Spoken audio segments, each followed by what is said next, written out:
할렐루야. 우리 영아부 유치부 우리 선생님들, 우리 팀장님 멀리에서 지금 근무하시는데 이렇게 새벽까지 오셨습니다.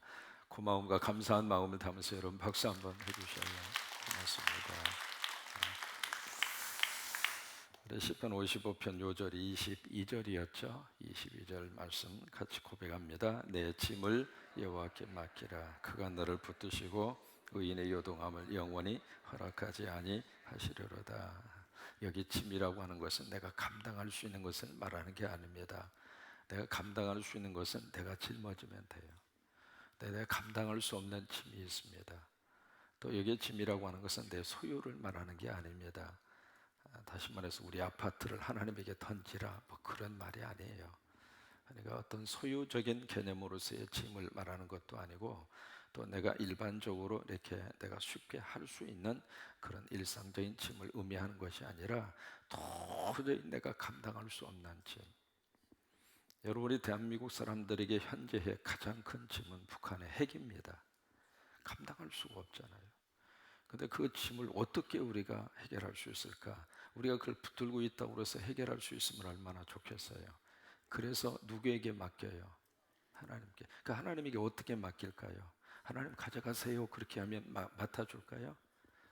뭐가 필요하잖아요. 영적인 신앙의 행위가 필요하잖아요. 그게 뭐예요? 기도는 거예요. 기도로 맡겨야 하나님이 맡아주셔요.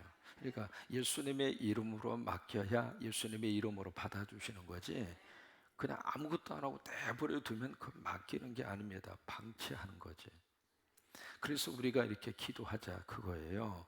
예수님의 이름으로 해야만이 하나님이 그걸 받을 수 있는 근거가 생기는 거예요. 그러니까 예수님의 이름으로, 주님 이거 우리가 어떻게 맡을 수 없습니다. 우리가 붙들고 있다고 해서 해결할 수도 없습니다. 주님에게 던집니다. 주님 받아 주시옵소서, 그거예요.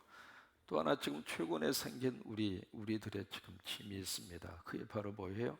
지진입니다. 지금 이 지진이, 이제 저는 지진에서 살다가 왔기 때문에 그 공포라든지 그 두려움이라든지 그걸 누구보다도 이렇게 뼈저리게 겪은 사람이거든요. 제가 살던 지역에 하도 지진이 많이 나니까 이 사람이 보따리를 싸가지고 어디로 가느냐면 플로리다라고 하는 지역으로 이사를 갔어요. LA에서 플로리다 지역은 이쪽에서 이쪽 끝에서 저쪽 끝에까지 가는 데만 해도 한 4, 5일 걸려요. 쉬지 않고 가야 돼요. 그래서 이제 거기까지 이제 가서 어디 가서 좀 살겠나 싶어 가지고 딱 갔는데, 세상에 도착하자마자 저쪽 플로리다 그쪽은 뭐가 오르냐면 토네이도가 그렇게 많이 붑니다. 마침 때 맞춰서 토네이도가 막 몰려오기 시작해가지고 이 사람이 짐을 못 풀고 요간방에서 그냥 살았어요. 그러다 보니까 토네이도가 하나만 오는 것이 아니라 계속 동생이 오면 형님이 오고, 형님이 오면 누나가 오고, 막 연속타로. 그러다가 두어 달 여관에서 생활하다가 그래도 옛날에 좋다 그래가지고 다시 지진 많은 곳으로 다시 돌아왔어요. 세상은 여기를 피해서 가면 또다시 저기에 또 사는 문제가 있고, 저기 피해 가면 또 여기 문제 있고, 어차피 우리가 살고 있는 이 땅은 안전한 장소는 하나밖에 없어요. 하나님 외에는 어디 가서 살아도 홍수 피해 나고, 물난리 나고, 태풍 피해 나고, 지진 나고, 그럴 수밖에 없어요. 그러니까 이것은 우리가 감당할 수 있는 짐이 아니에요. 그럼 이 짐 어떻게 해요? 하나님께 맡기고 살아야 돼. 하나님 도와주세요. 하나님 안전하게 지켜주세요. 그러고 살아야지. 여러분, 흔들린다고 어디로 보따리 싸가지고 어디로 가겠어? 갈 데도 없어. 어차피 살아야 돼. 그러니까 그런 속에서 우리들이 늘 불안함으로 우리들이 하루하루를 살 수는 없잖아요. 속편해야 사람이 먹고 사는 거고, 속편해야 잠자고 사는 거지. 늘 이거 흔들리면 어떡하지? 이거 지진 나면 무너지면 어떡하지? 어떻게 살아요, 사람이? 그러니까 그런 짐들은 하나님에게 어떻게 맡기고 살아야 돼. 무엇으로? 기도로. 그리고 살아야 돼요. 오늘 시편 56편의 앞에 보시면은 설명이 굉장히 많습니다. 56편의 앞에 보시면 다윗의 믹담시 그렇게 되어 있습니다. 이 마스글이라고 하는 용어는 많이 나오는데, 믹담이라고 하는 말은 그렇게 흔하게 나오지 않습니다. 그 믹담이라고 하는 말의 뜻은 풍자라고 하는 뜻입니다. 풍자 또는 속죄 또는 금원이라고 하는 뜻을 가지고 있습니다. 또 하나 그 뒤에 보시면은 인도자를 따라 요낫 엘렘 르호김, 발음하기도 힘든 거기에 용어가 그렇게 나와져 있잖아요. 요낫 엘렘 르호김에 맞춘 노래다. 이게 무슨 뜻이냐면 그 뜻이 있습니다. 그게 거기에 요낫 엘렘 르호김이라고 하는 말의 뜻은 이런 뜻이에요. 멀리 있는 상수리 나무, 이제 그런 뜻이거든요. 멀리 있는 상수리 나무 위에 있는 침묵의 비둘기, 직역을 하자면 그런 뜻이에요. 그러니까 아주 묘한 뜻을 가지고 있죠. 멀리 상수리 나무가 있는데 그 상수리 나무에 비둘기 한 마리가 앉아 있어요. 앉아 있는데 그 비둘기가 노래도 부르지 않고 소리도 지르지 않고 가만히 있다, 그 말이에요. 그 말의 뜻을 가지고 있는 이 단어가 요낫 엘렘 르호김이라고 하는 그런 뜻이에요. 음악의 기호입니다. 그 다음에 보시면 세 번째로 다윗이 가드에서 블레셋 사람에게 어떻게 했을 때, 이게 이제 시가 나오게 된 배경입니다. 이 가드라고 하는 지역은 블레셋 사람들이 살던 지역이에요. 블레셋이라고 하는 게 몇 개의 도시국가입니다. 다 4개의 도시국가들이 형성이 돼서 만들어진 국가가 블레셋이라고 하는 그런 나라인데, 그 나라 중에 하나가 가드, 그 가드가 바로 블레셋이라고 하는 나라에 속한 도시국가입니다. 다윗이 하도 이쪽 사울이 죽이려고 그러니까 이 이스라엘 땅, 팔레스타인 땅에서 여기 가도 저기 가도 그냥 너무 조여오는 것이 많으니까 결국 살기 위해서 다윗이 어디로 갔느냐면 국경을 넘어가요. 국경을 넘어서 적진 속으로 피해서 도망을 갑니다. 우리 식으로 말하면 남한 땅에서 도망가다 숨을 데가 없으니까 북한으로 간 거예요. 근데 북한으로 갔는데 이 적진 속으로 깊이 들어갔거든요. 그래서 사울의 어떤 추격으로부터는 따돌릴 수 있는, 그래서 안전할 수 있는 그 보호장치가 되기는 됐지만은 세상에 이것이 원수 진영이라. 그래서 이 가드에 누가 있었느냐면 통치하던 사람이 아기스라고 하는 왕이 있었어요. 그 왕에 의해서 이제 다윗이 피해가지고 그쪽에 숨어 들어갔는데, 다윗은 철저하게 자기를 모른다고 생각하고 들어간 거예요. 그런데 세상에 그 아기스 왕의 신하들이 딱 보려, 에이, 다윗 아니냐고. 저 사람이 얼마나 유명한 사람인지, 사울은 천천히요, 다윗은 만만히요, 노래의 주인공이라고. 저 사람이 또 하나, 저 사람이 바로 골리앗이 바로 가드 출신입니다. 우리의 명장 골리앗의 목을 친 사람이 저 사람이라고. 그래가지고 그냥 들통이 나버렸네. 참 사람이 숨어 지낼 수가 없는 거예요. 그래가지고 이 다윗이 순간적으로 세상에 살기 위해서 왔는데 꼼짝없이 거기서 죽게 생겼어요. 그래서 다윗이 기지를 발휘를 해서 유명한 그 연기를 거기서 다윗이 합니다. 무슨 연기를 해요? 침을 치지마. 아마 그 양반이 무슨 애고 연극과를 나왔는지 순간적으로 다윗이 내가 살기 위해서는 미친 짓이라도 해야 되겠구나, 그런 침을 질질 흘리면서 그냥 흰 눈동자를 팍 하면서, 얼마나 다윗이 연기를 잘했으면 그 왕이 이 미친놈을 나한테 데리고 왔느냐고, 그 정도로 연기가 끝내준 거예요. 사람이 살다 보면 연기도 필요합니다. 목사님 나는요 정직하게 삽니다. 정직하게 살면 부러질 때 있어요. 슬플 때에도 때로는 웃은 척 해야 될 때가 있고, 웃고 싶어도 슬픈 척 해야 될 때가 있고, 하나님 앞에서는 연기가 통하지 않습니다. 그러나 사람 앞에서는 분위기에 따라서 그런 게 필요하더라, 그 말이에요. 그것을 속여 먹으라 그런 말이 아니라, 그러니까 다윗 입장으로서는 살기 위해서 미친 척 해서 이제 위기 구사일생으로 거기서 생명을 부지를 해요. 그러면서 쓴 시가 56편입니다. 그래서 여기 보시면은 1절에 보세요. 사람이 나를 삼키려고 종일 치며 압제하나이다. 이게 다윗의 형편이에요. 여기 가도 저기 가도 자기를 죽이려고 하는 사람만 그렇게 숱하게 많은 거예요.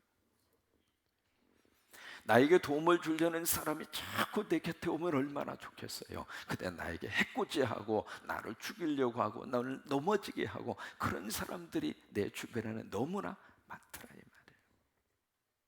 다윗만 그럴까요? 우리도 똑같습니다. 그래서 우리가 마지막 때를 사는 사람일수록 영적으로 깨어있지 않으면 자꾸 우리가 당하고 삽니다. 이 사람한테 당하고 저 사람한테 당하고. 그러니까 특히 예수 믿는 사람들이 이렇게 속여 먹기가 쉬워요. 그 중에 사자 세 개 사자 들어간 사람을 참 속여 먹고 싶다 그렇게 이야기하는데, 그 중에 하나가 교사. 학생들만 가르치다 보니까 세상이 꼭 학생들 가르치면 되는 것처럼 그렇게 생각해서 그렇게 당하기 쉽고, 또 하나는 군인. 평생 군대만 있다가 명령만 했잖아요. 그렇게 명령하면 다 되는 줄로 알아. 세 번째가 목사. 이게 다 교회에만 있으니까 모든 세상 사람이 교인들로만 생각을 하는 거예요. 안 그러거든요. 그러니까 당하기가 쉬워요. 그래서 특히 이제 저같이 목회를 하는 사람은 기도를 많이 해야 돼요. 주여 오늘도 당하지 않게 하여 주. 교인들에게 당하는 것은 괜찮아요. 왜? 어차피 내 식구니까. 근데 세상 사람에게 당하면 그처럼 속상한 게 없잖아요. 늘 지혜가 필요하다고. 2절에 내 원수가 종일 나를 삼키려 하며 나를 교만하게 치는 자들이 많사오니. 얼마나 많으면 이렇게까지 고백을 했겠어요. 5절에 보세요. 그들이 종일 내 말을 곡해하며, 자꾸 말 가지고 그냥 말장난을 하고 말을 가지고 막 이렇게 엮고 저렇게 엮고, 그 다음에 6절 그들의 내 생명을 엿보던 것과 같이 또 모여 숨어 내 팔자주를 지켜보나이다. 그러니까 이 상황이 너무 힘드니까 8절에 보세요. 나의 눈물을 주의 병에 담으소서. 그러니까 8절에 나의 유리함을 주께서 계수하셔야 싸우니, 계수라는 것은 기록했다 그 말이에요. 지금 내가 유리함, 이 유리함이라고 하는 것은 고통과 비참과 불행을 말합니다. 지금 내 삶의 이 불행을 하나님께서 기록하셨다 그 말이에요. 그러니까 하나님이 지금 기억하고 있다 그 말이에요. 그 정도로 이 다윗의 그 인생 자체가 너무 견딜 수 없는 고통, 그 다음에 비참함, 그 불행이 계속해서 밀려왔다. 다른 사람이 나 힘들게 하는 것은 이해가 돼도 장인 어른이 사유를 잡아 죽이려고 하는 게 이해가 됩니까 이게? 그러니까 속이 더 터지는 거예요. 나 모르는 사람이 나를 힘들게 하는 것은 이해가 되더라도 그래도 의지하고 시집와서 이 사람 한 사람 믿고 살려고 하는 남편이 나를 너무 구박을 주고 힘들게 하면 이해가 되느냐고. 집에 가서 대답하세요. 이 양만 하나 믿고 와서 그냥 의지하고 일생을 같이 그렇게 살려고 이렇게 왔는데, 그 사람이 나를 너무 어렵게 하고 그 반찬 짜게 할 수 있는 거지. 반찬 짜게 했다고 상을 뒤집어 엎어버리고 반찬이 짜면 물 쳐먹으면 되지.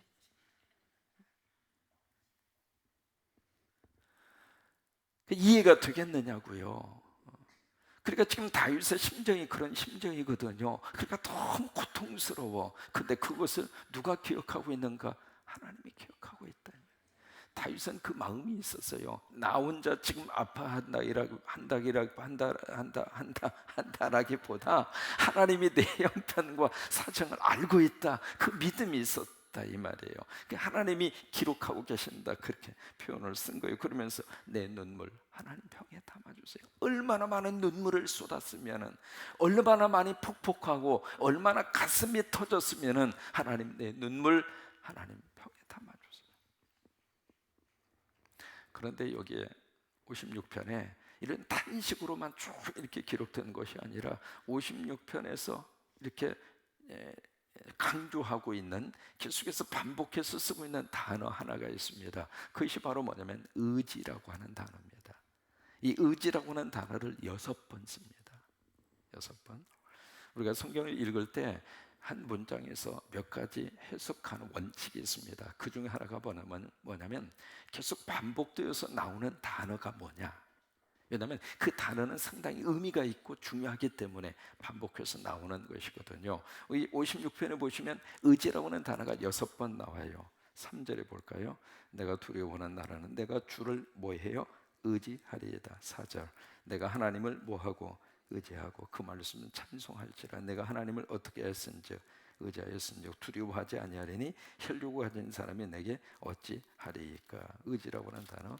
그 다음에 10절 내가 하나님을 어떻게 하여? 의지하여 그의 말씀을 찬송하며 여호와를 어떻게 하여 의지하여 그의 말씀을 찬송하리이다. 11절 시작. 내가 하나님을 의지하였은즉 두려워하지 아니하리니 사람이 내게 어찌 하리까. 의지라고 하네. 의지라고 하는 단어는 다른 말로 말하면 신뢰입니다. 신뢰 또는 영어로 말하면 expect, 기대라고 하는 말입니다. 그러니까 여기서 의지라고 하는 말 대신에 기대라고 하는 말로 바꿔도 돼요. 기대라고 하는 말로, 다시 말해서 11절을 이렇게 바꾸셔도 괜찮아요. 내가 하나님을 기대하였은즉 두려워하지 아니하리니 사람이 내게 어찌 하리일까. 그러니까 의지라고 하는 말과 기대라고 하는 말을 바꾸셔도 괜찮아요. 그러니까 이 상황 속에서 다윗은 지금 누구를 기대하고 있는가? 하나님을 기대하고 있어요. 왜? 사람을 지금 기대해서는 기댈 데가 아무 데도 없는 거예요. 여기를 보아도 저기를 보아도.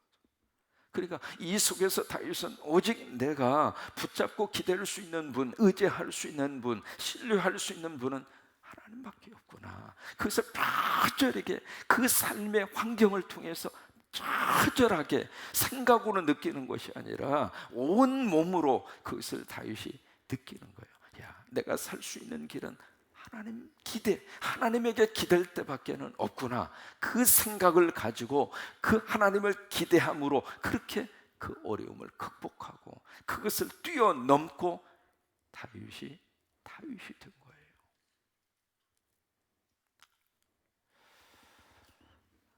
현대 경영학의 대가 또는 아버지라고 하는 너무 귀한 그 호칭을 듣는 사람 중에 한 분이 누구냐면 피터 드러커라고 하는 분이 계세요. 현대 경영학의 아버지라.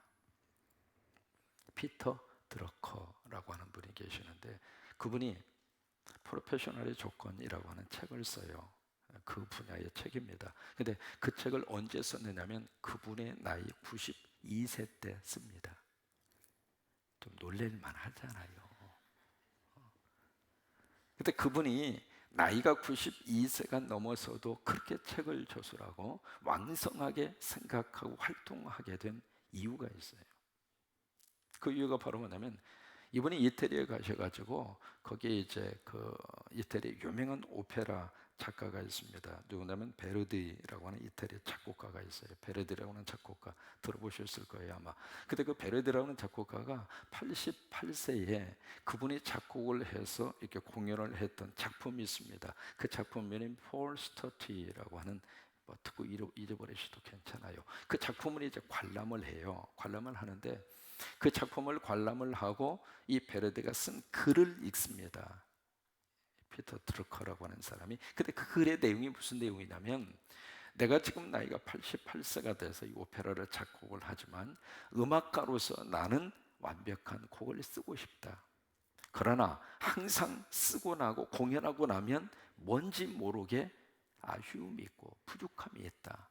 그러면서 그 다음에 하는 말이 나는 다음 곡을 기대하고 또 쓸 것이다. 그 말이, 그 베르디의 그 말이 현대 경영학의 아버지로 불리우는 피터 드러커라고 하는 사람의 가슴에 꽂힌 거예요.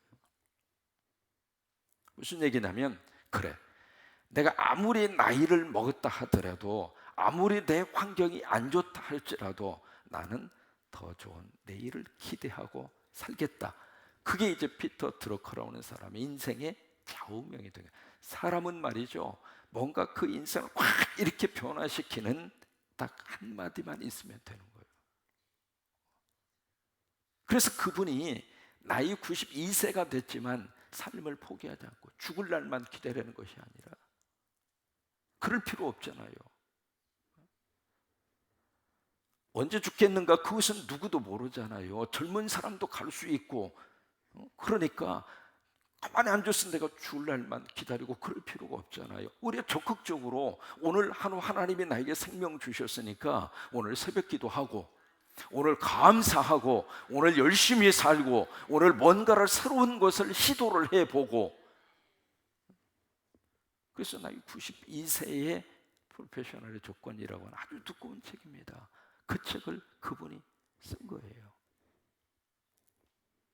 미국의 수정교회라고 하는 교회 있잖아요. 그 교회를 개척해서 귀하게 사역하다가 천국 가신 로버트 슐러 목사님이 있어요. 그 목사님이 그 이야기합니다. 한번 따라서 한번 해보세요. 성공하고 싶으면 성공을 기대해라. 한번 생각해 볼 말입니다. 그러니까 우리가 하나님을 기대하면 하나님은 우리를 실망시켜 주지 않습니다. 그러니까 다윗은 이런 절박한 상황 속에서 하나님을 의지하고 하나님을 기대하고, 이라크 전투에 참여했던 제프 패튼이라고 하는 중령이 있었어요. 그래서 이라크 전이 막 벌어지고 있을 때 전투기를 몰고 와서 이라크 북부에 있는 화학 무기 공장을 파괴시켜라 라고 하는 임무를 띠고 전투기, 제트기가 편대가 돼가지고 쫙 하는데 이라크 국경에서 레이더망에 팍 걸린 거예요. 레이더망이 걸려가지고 꼼짝없이 미사일에 의해서 추락이 격추가 될 그런 위기 상황에서 막 거기서 막 제트기를 막 요동을 치고 저기 하다가 레이더망을 겨우 이렇게 벗어났어요. 벗어났는데 딱 벗어나는 순간 귀 평형, 사람마다 이 달팽이 관이 있잖아요. 귀 균형을 잡아주는 귀에 이상이 생긴 거예요. 이상이 생겨서 자기 생각에는 참 묘하게 이 제트기가 위로 올라가는 느낌이 있는 거예요. 그런데 계기판을 보니까 세상이 제트기가 땅으로 하강하고 있는 거예요. 순간적으로 이 패턴이라고 하는 중령이 자기 생각은 올라가는데 계기판을 보니까 내려간단 말이지. 그러니까 갈등이 생긴 거예요. 이 전투기가 올라가는지 내려가는지, 어느 쪽을 내가 지금 판단하고 어느 쪽을 내가 붙들고 어느 쪽을 내가 믿어야 될지 순간적으로 혼동이 온 거죠. 생각을 믿을까? 계기판을 믿을까? 그러다가 계기판을 믿어야지. 그래가지고 막 내려가는 이 전투기를 순간적으로 팍 하고 그 기술을 올려서 위로 이제 상승을 한 거죠. 했는데 그 지점이 고도 700m, 바로 그 앞에 이라크 산이 있었어요. 산에 팍 하고 이 전투기가 부딪히기 직전에 간만의 차이로 올라간 거예요. 그래가지고 그분이 살았어요. 생각을 믿지 말고요, 감각을 믿지 말고요, 하나님의 계기판을 믿어야 됩니다. 하나님의 계기판이 뭘까? 말씀이죠. 이걸 믿고 가면 살 수 있다 이 말이에요. 근데 생각을 믿고 판단을 믿으면 곤두박질 친다 이 말이에요. 그러니까 우리가 다른 것을 기대할 것도 많습니다만은 하나님을 기대하고 하나님의 말씀을 기대하고 오늘 하루도 하나님의 축복이 넘치게 되기를 주의 이름으로 축원합니다. 요절 말씀 11절입니다. 11절 시작. 내가 하나님을 의지하였은즉 두려워하지 아니하리니 사람이 내게 어찌 하오리까. 다시 한번 크게 시작.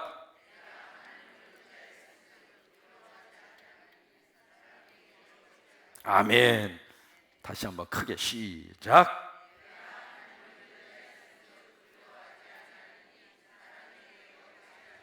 오늘 이 말씀 그냥 머릿속에 기억하고 입으로 막 중얼중얼대고 오늘 이 말씀 붙잡고 그렇게 사시게 되기를 바랍니다.